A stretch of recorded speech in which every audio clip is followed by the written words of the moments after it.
What's happening, tubes?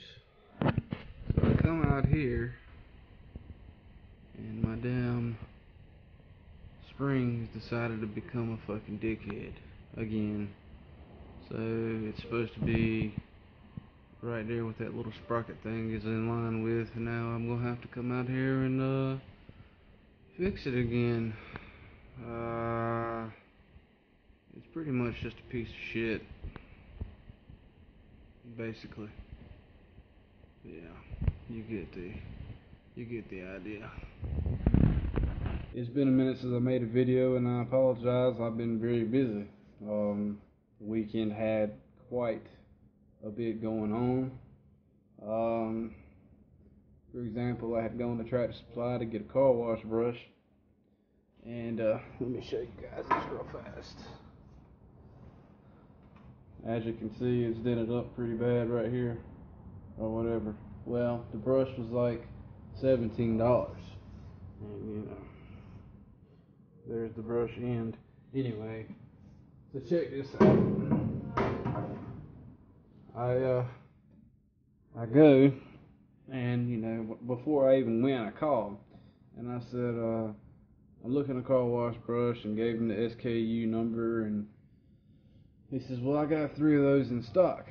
Well, I didn't even think of when I got to the place or whatever. I didn't see any of what the guy had told me, but I saw that one. Well, right down the very same aisle, there were some wooden handles, sort of like what's on this broom right here. But needless to say, you know, I took the brush off of this handle and I put it on the wooden handle, and I walked up there with both in hand, and I said, look, I said I want to buy this brush, but the handle was, you know, dented up pretty bad. Can I buy it with the wooden? The guy said, sure. Right on. So I ended up getting that and the wooden handle one. So not too bad. As you can see, the truck is behind me. We're supposed to be having some storms. I brought it in. I doubt it's going to be anything. The shop was a mess, and you know, I have been cleaning it up and straightening up a little bit, but not that much. Over the weekend, I had my girl's car in here. We've been trying to figure out where this mysterious click is coming from, and you know, you would first think when you hear a click, like every time you turn the wheel, you would automatically assume, oh, CV axle. Well, it turns out that, you know, I and several others have looked at the car, and to be honest, it isn't a CV axle.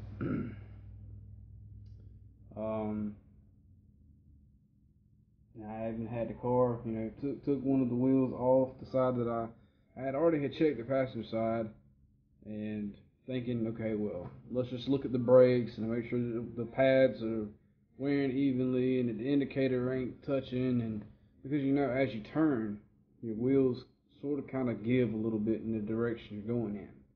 But here's the thing. The car will only make the noise when you turn right, and you have to be going at like, I think anywhere between 25 and up speeds. If you go any slower, you won't hear it.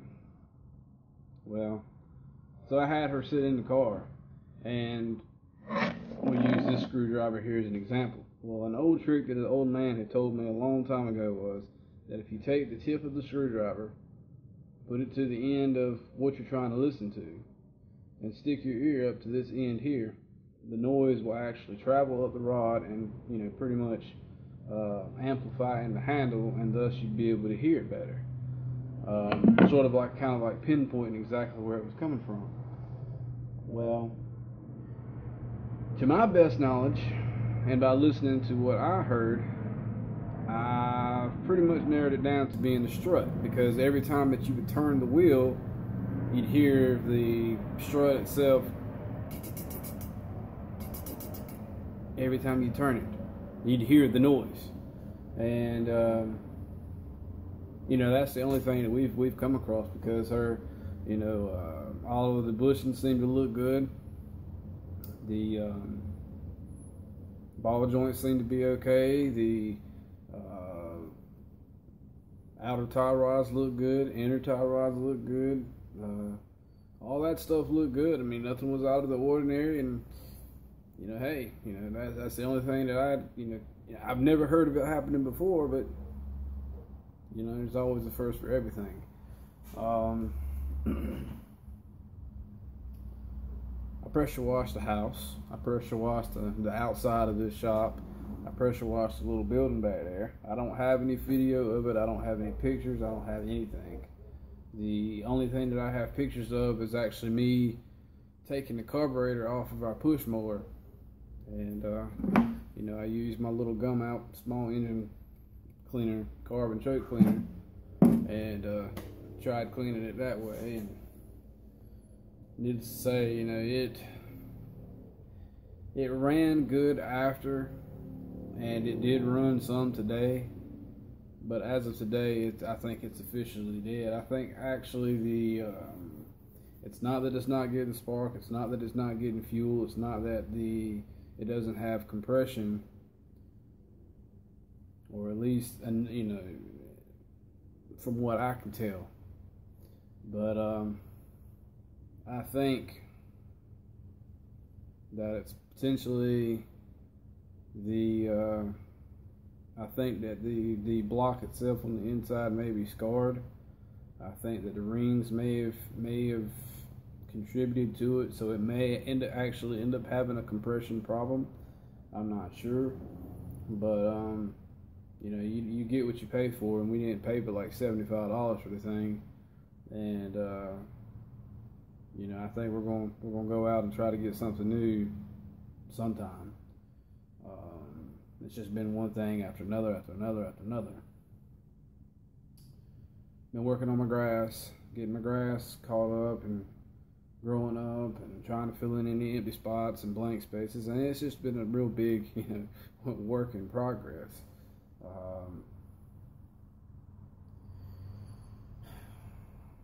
That's pretty much it. I haven't done anything else with this.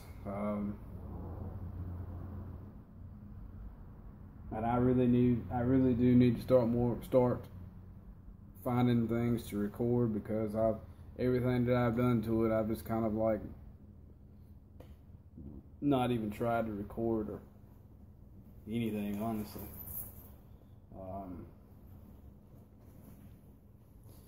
Yeah, I kind of been slacking about that, and I apologize. We've gotten a few more subscribers. I don't know exactly what the count is up to, but it's there. I would love to see 200. Would love to see 200. It's been a hard work, lots and lots and lots of hard work trying to get as far as I have. It may not seem like it from the other side of the screen, but it is. It's pretty intense. And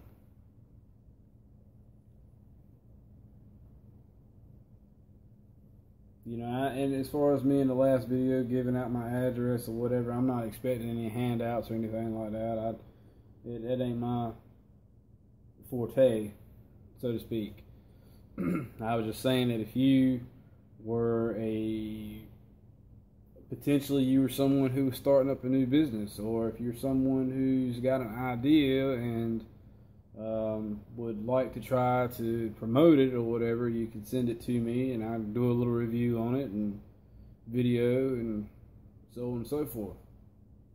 I'm not expecting no money. I'm not expecting no big publicity because of it or any of that horseshit.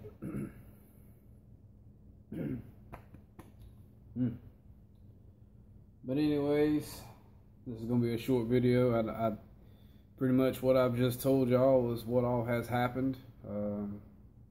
My dog has a vet appointment coming up. That's gonna be anywhere between like $140 and $180.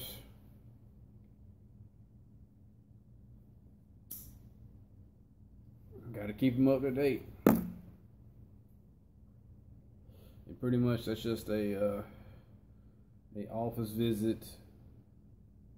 They'll check his weight and all that stuff, and do an intestinal worm exam. He'll get his parvo vaccination, Bordetella vaccination. Even though I said I didn't really want to do the Bordetella, they recommended it, being that he would be, you know, being around other dogs. But I don't know if that's going to be in the equation or not. You know, it just seems like the vet's office tries to nickel and dime you for everything they can get from you for really a whole lot of nothing. But we'll just have to wait and see. There's that coming up, and then there's something else. What was the other thing? I wrote all this stuff down on this little dry erase board in the house. Okay. I had to get that out of my system. I do know that I'm getting ready to go in the house here in a few minutes and watch Street Outlaws. Last episode, they showed that Farm Truck's dog had passed away, and of course, you know, he was devastated, and you know, he had Louise was the dog's name. He had her cremated, and he had her placed in an actual nitrous bottle. I thought that was pretty freaking cool, you know. He said he had that dog for like 14 years. And every time that he would do like a street race or whatever, the dog would ride with him. That's pretty awesome. And, you know, it's sad and unfortunate. Even though all this stuff has been pre-recorded and whatever, you know, all of this stuff that's happening right now on the show was last year, pretty much the winter time.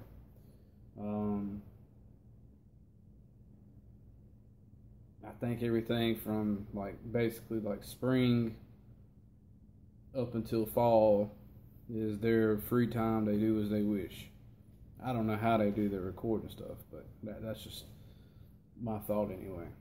But anyhow, I'm gonna have to go in here and watch that, and a daily regimen of speed and sound and burning rubber and all that good jazz, and then come out here and fix this stupid freaking spring.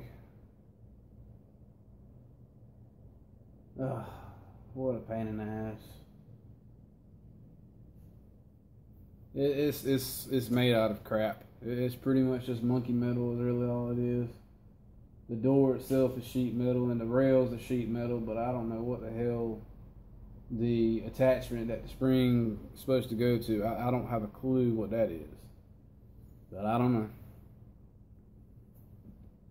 But anyways, that's going to be it for this evening. If today was your birthday, happy birthday. Please leave a comment, let me know what you think. You might as well subscribe if you haven't already. And until tomorrow, stay positive.